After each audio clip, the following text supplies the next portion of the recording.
Singapore is one of the safest countries in the world, but hidden in plain sight are places locals never dare to visit. Tonight, we uncover 5 real locations that are dangerous, eerie, and haunted. Would you dare step foot there? If you love exploring haunted and mysterious places, make sure to hit that subscribe button and join the adventure. One story, Pulau Tekong. The first time I ever got close to Pulau Tekong was late in the evening.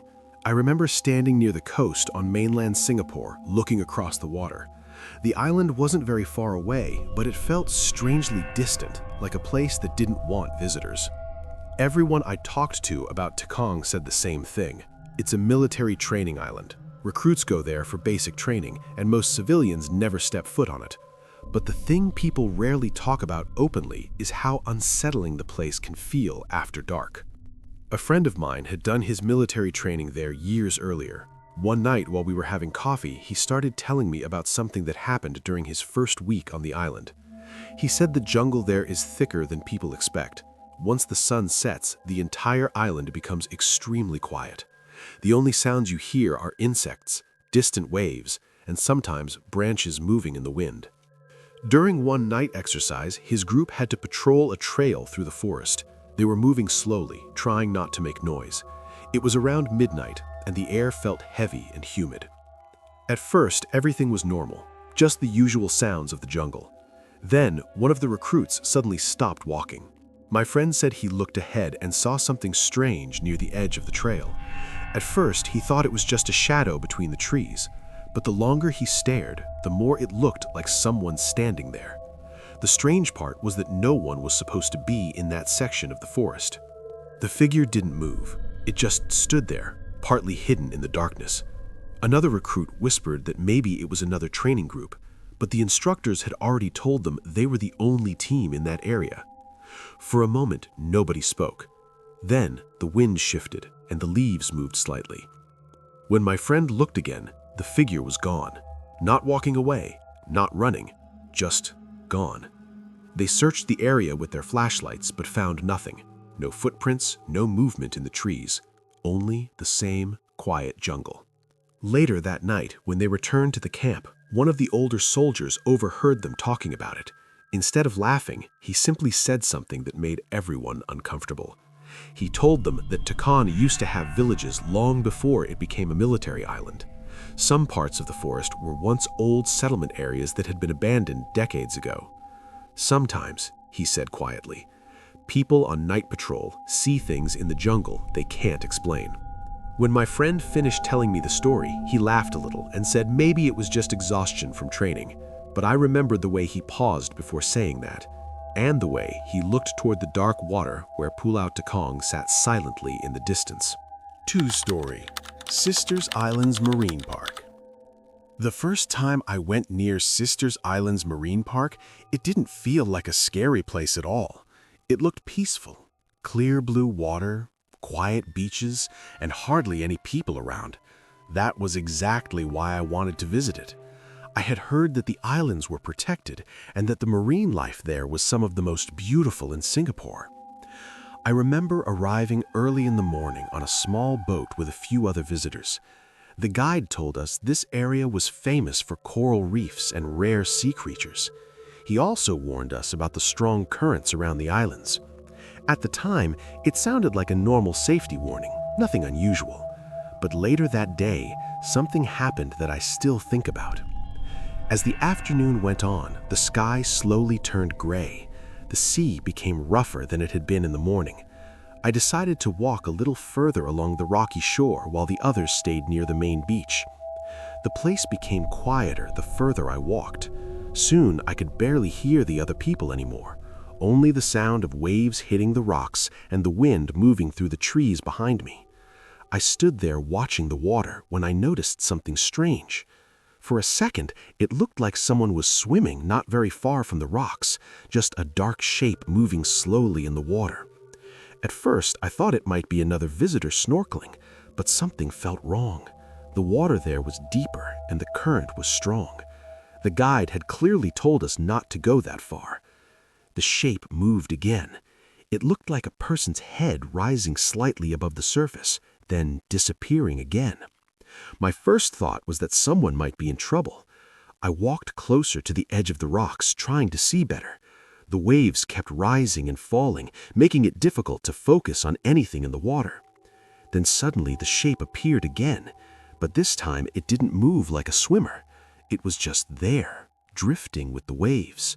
For a moment, my chest tightened. I honestly thought I was looking at someone drowning. I shouted toward the beach to get the attention of the guide and the others. By the time they came running toward me, the water had already changed again. The shape was gone, completely gone. The guide scanned the water carefully for several minutes, but he didn't see anything. No swimmer, no diver, nothing floating on the surface. Finally, he turned to me and asked exactly what I saw. When I explained it, he stayed quiet for a moment. Then he told me something interesting about the islands. According to local stories, the name Sisters Islands comes from an old legend about two sisters who drowned in the sea while trying to save each other during a storm many years ago. Most people treat it as just a story, but the guide said that sometimes visitors claim they see strange shapes in the water during rough tides. I tried to laugh it off and told myself it was probably just seaweed or a shadow from the waves. Still, when our boat finally left the island later that evening, I couldn't stop looking back at the water, because for a brief moment that day, I was completely sure someone was there. 3-story Bukit Timah Nature Reserve. The first time I stepped into Bukit Timah Nature Reserve, I honestly thought it would just be a normal forest walk. Singapore is known for being modern and busy, so the idea of a real rainforest in the middle of it sounded interesting. I went there late in the afternoon because someone told me the trails feel completely different when the sun starts going down. At the entrance, everything looked peaceful. Families were walking, a few people were jogging, and birds were making noise in the trees. Nothing felt strange at all. But the deeper I walked into the forest, the quieter it became. The trail slowly narrowed, and the tall trees started blocking more and more sunlight. After about 20 minutes, I noticed something unusual. The temperature felt cooler, and the air was thick with the smell of wet soil and leaves. It was still early evening, but the forest already looked darker than it should have been. I kept walking because I wanted to reach a small hill viewpoint I had read about online. The path there was surrounded by dense vegetation.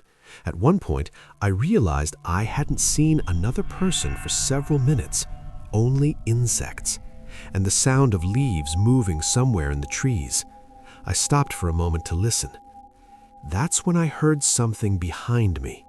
At first, it sounded like footsteps on dry leaves, not loud, but clear enough to notice. I quickly turned around, expecting to see another hiker coming up the trail, but the path behind me was empty. I stood there for a couple of seconds, waiting to see if someone would appear from around the corner. No one did. I told myself it was probably an animal. Bukit Timah has monkeys, squirrels, and other wildlife. That explanation made sense, so I kept walking. But about 30 seconds later, I heard it again. Footsteps, this time closer.